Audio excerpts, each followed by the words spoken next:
Hello students, আজকে তোমাদের জন্য ক্লাস 10 এর প্রশ্নবিচিত্র 2025 এর ভলিউম 1 থেকে ম্যাথমেটিক্সের মডেল কোশ্চেন পেপার 3 আলোচনা করছি। এটা পেজ নম্বর 100। চলো দেখে নাও। একের কোশ্চেন, সঠিক উত্তরটি নির্বাচন করো। কোশ্চেন নম্বর 1, বার্ষিক সরল সুদের হার কত হলে কোনো আসলের 5 বছরের সুদ আসলের 1/4 অংশ হবে? চলো দেখে নেব। দেখো, সেক্ষেত্রে আসলটা যদি আমি পি ধরি এবং সুদের হার যদি R% ধরি, তাহলে 5 বছরের সুদ কত হবে? আসলের 1/4। তাহলে 5 বছরের সুদটা কত হচ্ছে না, I সমান পি আর টি বাই 100 সমান দিয়ে পি বাই 4 লিখলাম। তাহলে বা দিয়ে পি গুণিত আর গুণিত কত বলেছিল? 5 বছর, তাই 5 করলাম, এটা 100 করলাম, সমান দিয়ে পি বাই 4 করলাম। পি কাটিয়ে দিলাম, 5 দিয়ে 100 কেটে 20 করলাম, 4 দিয়ে 20 কেটে 5 করলাম। তাহলে আর এর মান কত এলো? 5%, অর্থাৎ সুদের হার হচ্ছে 5%। তাহলে এখানে ডি এর উত্তরটা দাগ দিয়ে দিলাম। এরপর দেখো, একটি গ্রামের বর্তমান জনসংখ্যা পি, প্রতি বছর জনসংখ্যা বৃদ্ধির হার 2% হলে n বছর পর জনসংখ্যা কত হবে? দেখো, এখানে আসলটা কত দিয়েছে? পি, সুদের হার হচ্ছে 2% আর n বছর পর জনসংখ্যা। তাহলে n বছর পর জনসংখ্যা কত হবে? পি ইন্টু 1 প্লাস আর এর জায়গায় 2r করলাম by 100 whole to the power n করলাম। 2 দিয়ে 100 কেটে 50 করে দিলাম। তাহলে কত আছে? P into 1 plus R by 50 whole to the power n, এটাই উত্তর আসবে। তাহলে এখানে সঠিক উত্তর বি এরটা। এরপর দেখো কি দিয়েছে, A x square plus B x plus C সমান 0 সমীকরণের বীজদ্বয় বাস্তব ও সমান হলে নিরূপক বি স্কোয়ার মাইনাস 4ac সমান 0 হবে, অর্থাৎ বি এর উত্তরটা সঠিক হবে। এরপর দেখো, 2a সমান 3b সমান 4c হলে a is to b is to c এর মান চেয়েছে। প্রথম কথা, 2a সমান 3b সমান 4c সমান কে ধরে নিচ্ছি, তাহলে আমি লিখতে পারি 2a সমান কত আসছে? কে আসছে, 3b সমান কে আসছে, আর 4c সমান কে আসছে।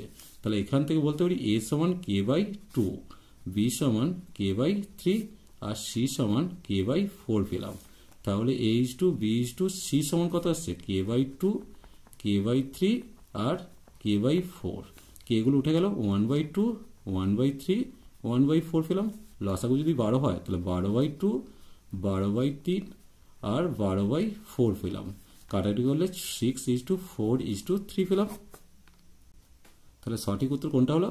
ডি এরটা।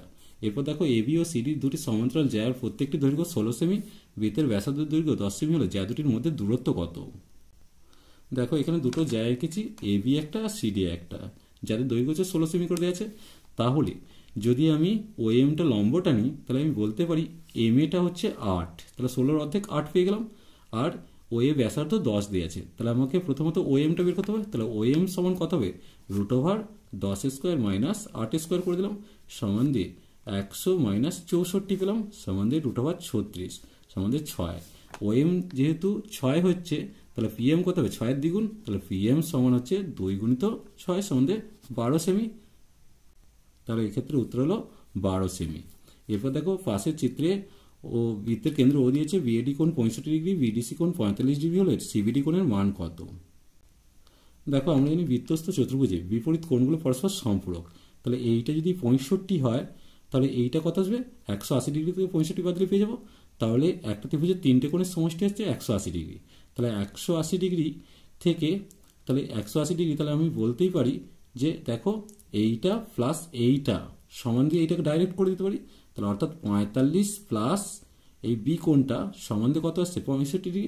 তাহলে 65 ডিগ্রিকে আমি যদি 45 বাদ দিয়ে দিই, তাহলে এসেছে 20 ডিগ্রি। অর্থাৎ এটা ডিবিসির মানটা আসছে, কোণ ডিবিসি সমান হচ্ছে 20 ডিগ্রি। তাহলে এক্ষেত্রে কোনটা দাগ দিচ্ছি? ডি এর উত্তরটা। এরপর 2 এর দাগের কোশ্চেনগুলো দেখে নাও। শতকরা বার্ষিক সরল সুদের হারে কত হলে কোনো টাকার 4 বছরের সুদ আসলের 8/25 অংশ হবে? তাহলে দেখো, ধরি আসল হচ্ছে পি টাকা এবং সুদের হার হচ্ছে R%। তাহলে 4 বছরের সুদ কত দিয়েছে? আসলের 8/25। তাহলে 4 বছরের সুদটা কত লিখবো? পি ইন্টু আর গুণিত 4/100 সমান দিয়ে পি গুণিত 8/25। এখন দেখো কাটাকাটি করবো।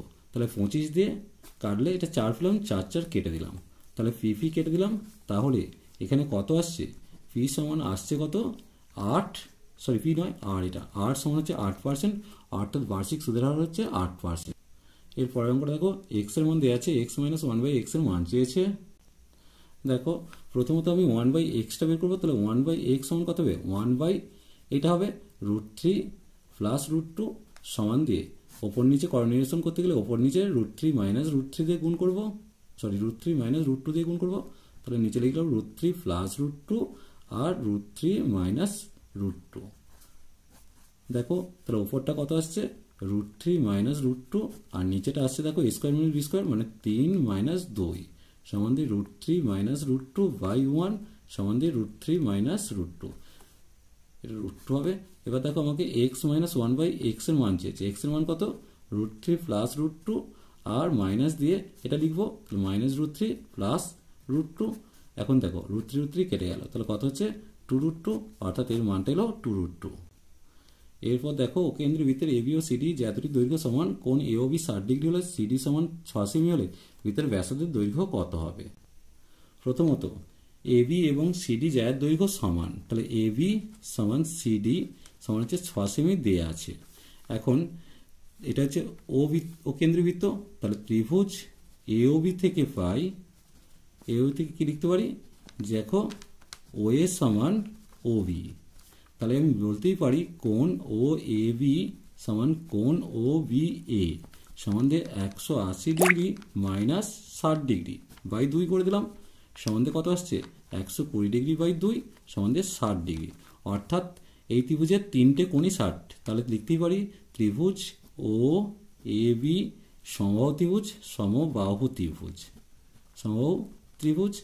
তাহলে কি লিখতে পারি যে ও এ সমান ও বি সমান হচ্ছে এ বি সমান দিয়ে 6 সেমি করে দেবো, কারণ এ বির দৈর্ঘ্য কত 6 সেমি, অতএব বৃত্তের ব্যাসার্ধ সমান হচ্ছে 6 সেমি। এরপর দেখো চারটা এবিসি সমদ্বিবাহু ত্রিভুজের পরিকেন্দ্র ও কোণ এবিসি হচ্ছে 120 ডিগ্রি, বৃত্তের ব্যাসার্ধ 5 সেমি হলে এবি বাহুর দৈর্ঘ্য নির্ণয় করতে বলেছে।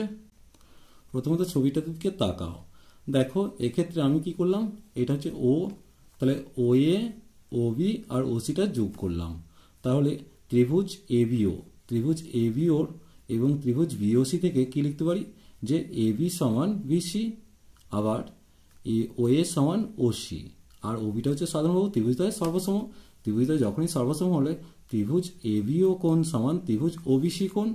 তাহলে দেখো এবিও সমান বিওসি কোণ, এবিও আর তাহলে ত্রিভুজ কোণ এবিও সমান কোণ বিওসি সমান 120 ডিগ্রি অর্ধে মানে 60 ডিগ্রি।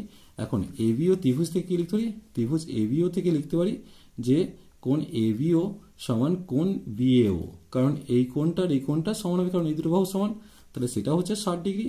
তাহলে আবার পড়ে থাকছে অবশিষ্ট বিও, এটা হচ্ছে 60 ডিগ্রি, তাহলে বিও এটাও 60 ডিগ্রি হলে তাহলে ও এ বিটা কি একটা সমবাহু ত্রিভুজ, তাহলে বলতে পারি এ বি সমান ও এ সমান হচ্ছে 5 সেমি, অর্থাৎ বৃত্তের ব্যাসার্ধ দৈর্ঘ্য হচ্ছে 5 সেমি হচ্ছে।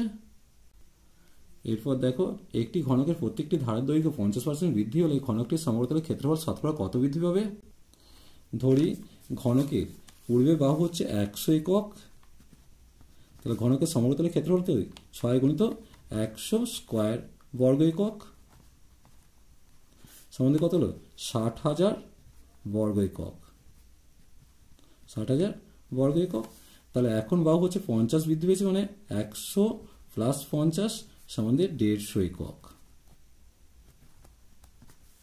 তাহলে সমতলের ক্ষেত্রফল কত হবে 6 গুণিত 150 তার স্কোয়ার সমান দিয়ে 6 ইন্টু কত আসছে 2250 না 22,500, এটা যদি গুণ করে দিই তাহলে কত আসছে দেখো 600 600 5 6 30 6 দিন 12 3 15 6 দিন 12 আর কে 13,000 সরি এটা 13,000,